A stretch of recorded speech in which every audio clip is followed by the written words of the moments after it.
Hi, welcome to Revive Ministries Podcast. It's December when this is going to be uploaded, and for many in recovery, the holidays can be seen in a very different lens. It can be a very hard time for many of us, and as a facilitator of support groups, people in recovery, I have found that not being heard and unfortunately families can be our biggest stressors this time of year.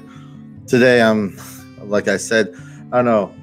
It was earlier in the summer. I said I had the most special guest ever, and here she is again. But this time, she comes to you as my wife. It is a great honor to have my dear wife Joann join me as we discuss about the finding hope. During this difficult time. Thank you, Joann, for agreeing. Yeah, sure, no problem. I mean, works, right? Yeah, thank you to make it right. Anyway, like every single time I start these podcasts, live stream or video, I like to give a disclaimer to all those listening before.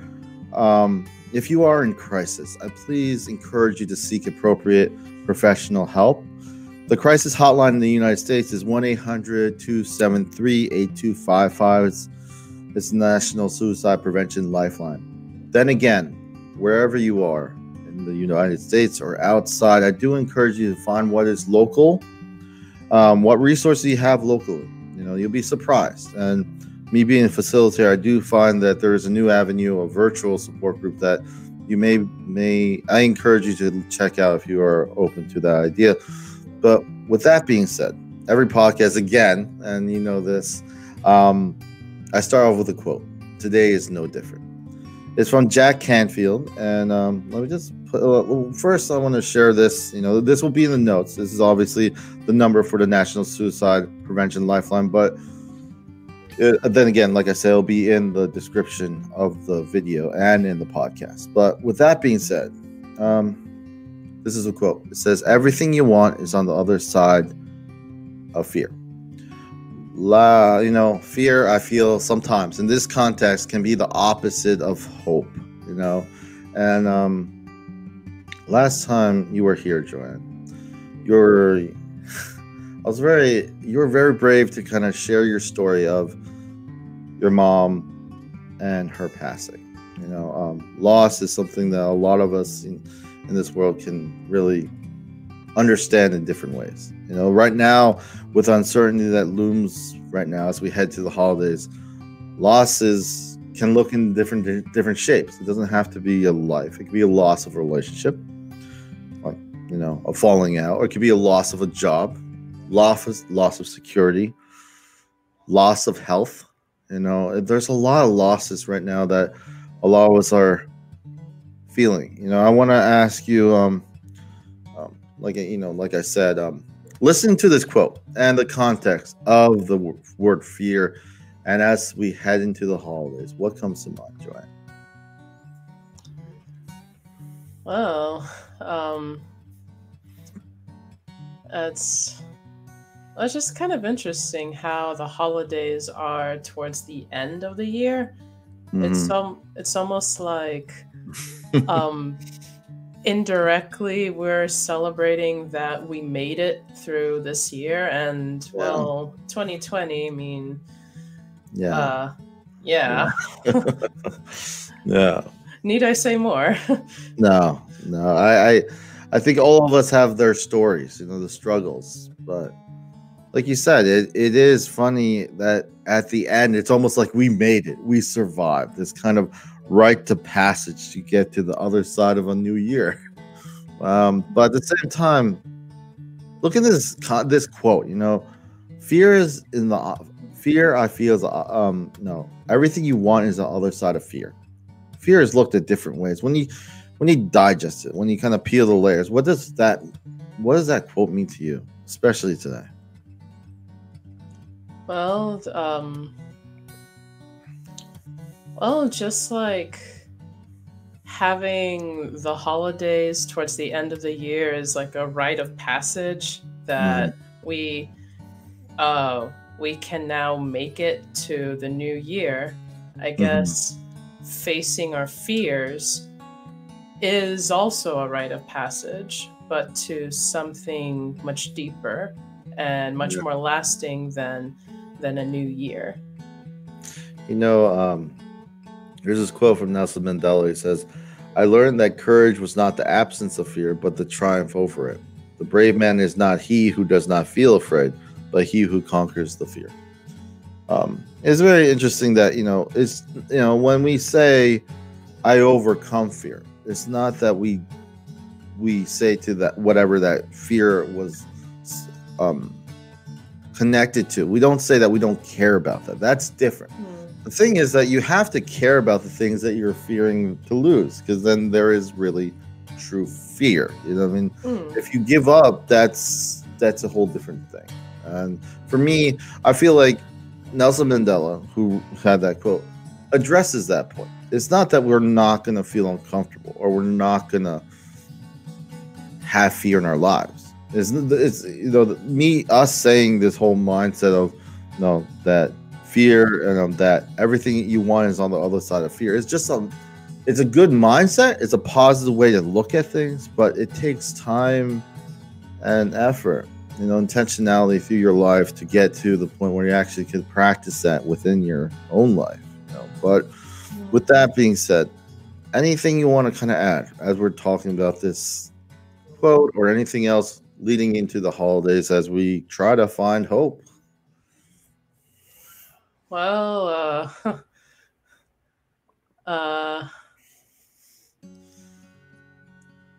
honestly, I'm at a loss of words right now. It's okay. It's okay. I could be a little bit much at times, but let's just continue on this whole trek of holidays. This right now, I appreciate everyone who comes. Obviously, you're the most special. I know this because I learned this in the book that I have to say yes, dear, to every single thing that happens after marriage. So yes, dear, you are wonderful. Anyway, the holidays are one of the most one of the times that is kind of interesting. There's a big contrast when you really think about it. In one hand, and we're going to get to that. One hand, it's revisiting family, reconnecting. I talked to you about this many times. When I think of holidays, and not even the holiday itself, but the idea of holidays is bringing people together. Reconnecting with those who you don't usually have the time to, or life doesn't allow you to have that time to connect. However, unfortunately, with that same wonderful moment, there's this idea when it comes to the holidays, and this is where it gets hard for those in recovery, that it could be the greatest pain. I had guests on here who family wasn't the greatest thing. They don't remember good memories of the holidays. So this can be one of the most trying times looking at this whole idea of family and the holidays. Last month we spoke about family in November, and how the group of people that we love and are closest to can produce the most precious moments in our lives, but also the most painful ones. In the beginning, when I introduced you, we brought up the quote we talked about. I said the last time you were here, you talked about the loss of your mom. Despite this whole contrast, we also understand that our connections are one of the most precious things in our lives. Period.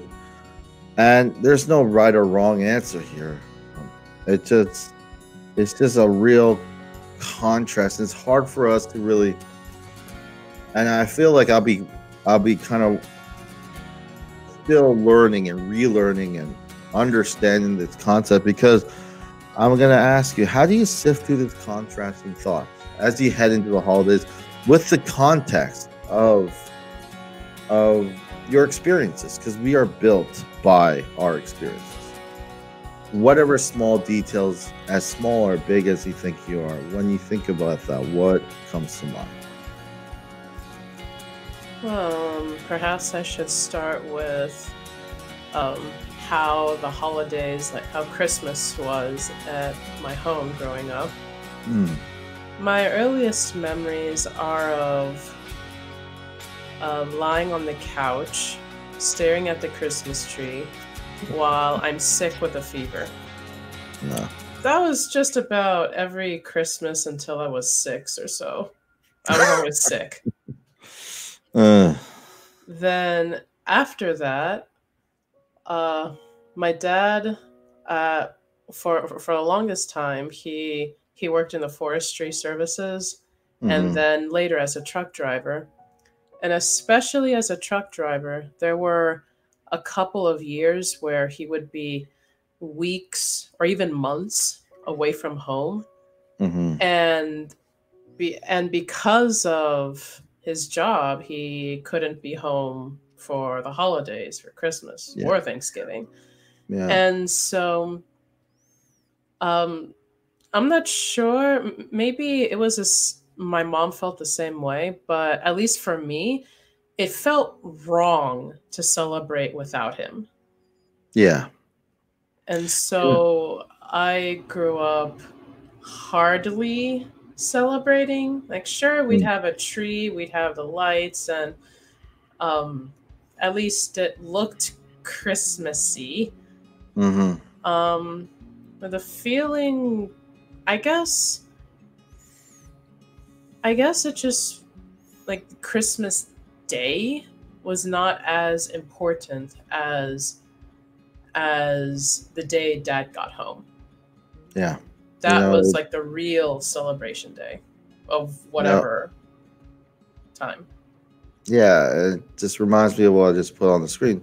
Connections are more important than we like to admit. I began to say, holidays sometimes, and I say sometimes because I said there's people who've come on this podcast who have even more heartbreaking stories, and your story is not heartbreaking. It's just different. And sometimes we put so much pressure on ourselves to have the ideal. And we're going to talk about expectations later, but I think, being first generation American, you begin to realize real quick how different your family is from the surrounding ones. And, for me, I remember, we go to, I met you in the church, and it's funny because church was not a safe place for me as a child. Thinking back when I, not to get into details, but my mom didn't gave my brother and I a choice of going because of some circumstance that happened at the church, and I went because I felt I wanted to spend time with my dad. That was it. And, Joann, this, with primary school, and a lot of times it gets overlooked, but primary teachers need to be good, because I remember when I went in there, I didn't know stuff. I didn't know the Bible because we didn't talk about it at home, and the person called me out on it, and I never wanted to step in there because church was not safe. It did not feel safe because I didn't know I didn't belong. And one thing about the holidays, when it's the most precious moments are the ones that you feel safe and you felt like you belong. It makes sense that you didn't want to have holidays without your dad because he's part of your connection. And sometimes we get guarded. We put defense. We try to tell people, make a lot of excuses. But for me, what I realize is you're never gonna reach someone's ideal, but at the end of the day, what's important really is just like what's on the screen. Our connections are more important than we like to admit at times. Fear, we do not get stronger by letting go of our connections because of fear. We get strong by going through it with our connections despite the fear. I want to ask you, there's a thread, couple threads of thoughts that I want you to kind of listen to and kind of digest as we kind of move forward. It goes, the value you think you've lost is not determined by the circumstance you're in. It's not about where you are right now, but where you are going. Everyone plays a part, which means that the environment needs to be a safe place to be wrong, to foster the willingness and I'll put this on the screen right here. The willingness to get the help you need, the willingness to listen, the room to heal. And I want to ask you how important, there's two questions, and then take your time. How important is a safe place to you? And how important, especially now as we head into the holidays and COVID-19, how important is a safe place? I think peace of mind a lot of times gets overlooked. It's about getting it right the first time. And that puts a lot of pressure. Like I hear people's stories about Christmas or whatever holiday, and they get like they have to like prove that they're okay, that they like prove themselves to the individual that has no context of what you've gone through. You know, for me, providing that safe place helps us to grow and let us see that, you know, even despite, you know, not the ideal holiday, quote unquote, all right? I'll say this, and this is what I learned, and I told you this very recently. My mom and dad are so precious to me. I can never pay them back. And I'm saying this to all those people. Like, I know first generation Americans, very hard. I'm not saying others aren't. But there's a lot of pressure to pay back our parents for what they've done for us. But I know, even monetarily, if I pay them back, I will still owe. And that's okay. I'll never be able to pay back my mom or my dad. And that's okay. So I know I kind of got off it, but like with the idea of, I'm going to put it back on, safe place. How do you feel? How important is that to you, especially today, as we head into the holidays, and especially with this looming COVID-19? If you like this, it's extremely important. With really, I guess, from what I understand, the main thread through everything here is change. Yes. And yeah, as that one quote says, the one constant of life is change. Yes. And so with all the changes going on around us, and not just change, but also wanting to have control or loss of control, mm-hmm. It's important to have a place, really people that you feel safe with, that you feel safe to trip and fall, have pie in your face, and they're the ones who will actually help you back up on your feet, will get you a towel to wipe said pie off your face, and give you encouragement, probably also critique you gently, or at least give you the kind of critique that you need. Mm-hmm. And help you, nurture you into continuing and improving and not quitting. You know, I kind of want to shift. You know, I mentioned it before, expectations, and you know, we're leading up to, you know, you talked about change, which I'm so glad you mentioned that, because we're talking about change. Ultimately, that is the one constant, is change. But expectations kind of play along in that. You know, expectations, unfortunately, I'm gonna get a quote. I'm getting a quote ready, but there's this idea that expectations can shatter a person's ability to find hope sometimes, depending on what they expect. You know, and in what ways, and in some ways, they can even be the one that causes can be the stumbling block in our lives. I just want to briefly, if you have any short little mentions or stories, or what you've seen around your friends or anything, or yourself, how have you seen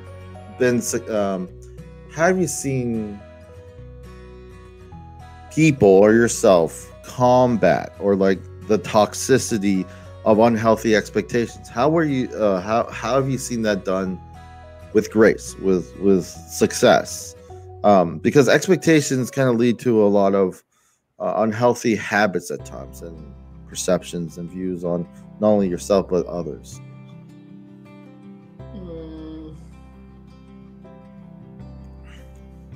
It's okay if you don't know. Yeah. Okay. I'm drawing up a blank. Like, Oh, it's totally yeah. fine. This is the thing is, we were talking about before about, having it being right the first time. We're all on this journey together, and maybe you might not have the insight, or maybe you just can't think of it at this moment. One thing is, I like doing this podcast so much because I get to talk to all different types of people, and the most important thing for me is providing that safe place. So if you don't know, I embrace people to say I don't know. It's okay. It really is okay. The thing is, really, we're just having a conversation. That's it. And the more we do, like I said in the beginning, one of the two things that people in recovery, the people who are struggling right now, even today, one of the biggest struggles is not being heard. So don't feel bad about that. When we talk about expectations, I kind of further it with goals. And I see goals a little differently in the context I'm about to share, that it promotes the idea that change may be needed. And when you're goal-oriented, when you're intentional in your goals, it also promotes the room that you may make mistakes, and that may measure what you respond or what your goals may shift towards, which can prove to be more of a solid foundation, as I said, as always trying to be right the first time. We put way too much pressure on ourselves, too much weight on expectations, too much over explaining why my family did this or why I did this. We know, at least people in recovery or people in crisis know, we don't want to answer 50 different questions, especially when we're struggling. Sometimes just being able to pause and to be able to have that safe place to breathe and to share at the time, at the right time with the right people. That's why, us going to church, and I hope and I pray that becomes more and more of a safe place, not only within the walls in the church, but outside as we go virtually. And also, with my support groups, same thing. I need it to be safe places, because at the end of the day, like I said earlier just before, willingness, when you have a safe place, it fosters the ability, not guarantees, but fosters the willingness of those in that safe place to ask for help. And then the people in that group, because they're in the safe place, are more willing to listen. And at the same time, that's a room to heal. And what I find is sometimes with the circles that I share and talk to, that's sometimes life or death, unfortunately. So expectations, I'm going to lead into this quote from Bruce Lee. Everyone loves Bruce Lee, but he says, "I am not in this world to live up to your expectations, and you're not in the world to live up to mine." It's funny how much we put our value hinging on someone else or something or some destination. But, in life, Ralph Waldo Emerson says, life is a journey, not a destination. The reason why that's so helpful is because when we emphasize the destination, we're never really satisfied. When we're in a journey, we're more present. We're more here. And I think as one who's a peer myself, who's recovering, being present, being aware of what's around, learning from the past, being hopeful for the future, and staying present for today. That is very important. As we kind of wrap things up here, Joann, I want to give you an opportunity. We're going to have a last quote, okay? And then I'm going to have you kind of share what you want to, what comes to mind when listening to this quote. And then any final thoughts you want to share with those listening. And after that, we'll probably ask a little bit about what you're up to lately. And then we'll wrap things up. Does that sound all right? All right. Okay. The last quote is from Anthony. What's the last? I don't know how to pronounce that. You're better than this. My initial guess would be lezione, but Okay, I we'll don't go know. with that. Okay. He says, everyone needs a house to live in, but a supportive family is what builds a home. There's a difference between the house and the home. A lot of us know this. So, as we wrap up, what comes to mind, my dear, with this quote? And any final thoughts you'd like to share with those watching, listening today as we wrap up this idea of finding hope? Well, the quote makes me think of my mom, because it was when she was dying and when she passed away, that where we lived, the apartment we lived in, definitely did not feel like a home anymore. Yeah. So, yeah, I really understand that. And then also, I lived a total of 6 years out of a 10-year time span in South Korea and about a year in Poland. And I can definitely say during that time that my home was where I was living at the time, like, or even that I didn't really have a home. I had my parents in the States, my dad and stepmom, and I had close friends nearby, and like spotted all over the world, but like a home. I guess I guess the first time I've had a home since my mom's passing is now with you. Oh, yeah. Well, I'm just gonna throw this up there. Like we said before, connections are more important than we like to admit at times. I just also want to give you an opportunity to share what you've been up to. What with those listening, anything you want to plug. Go right ahead. Well, I've been teaching English online for like several months now. Mostly conversational English. So I do the same thing I did just now. Let the other person speak. How did I do? You pass. Okay.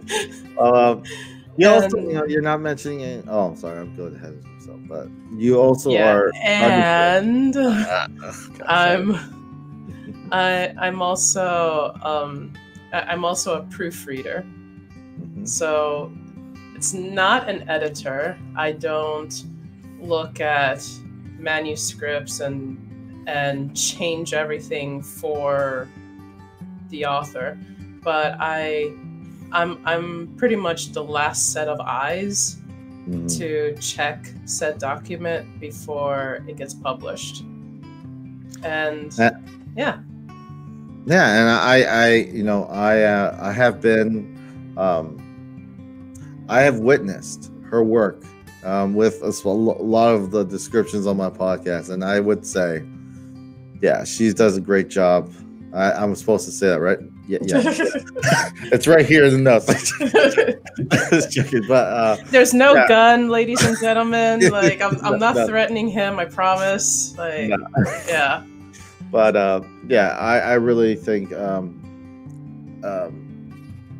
I think it's just great, that we have this opportunity to pause, even though, with joking all aside, I just want to encourage those who are out there who are struggling, that gratitude, there's one thing that I always know, and it's not perfect science. I know there's people around the world struggling in various different ways, and it's not minimizing it. What I want to say is, when we focus more on what we do have versus what we don't have, I feel like there's a little bit more room for healing. So I encourage those who are listening, watching, to find out or write out certain things that you're grateful for as we go through this holiday season. This will be uploaded in December.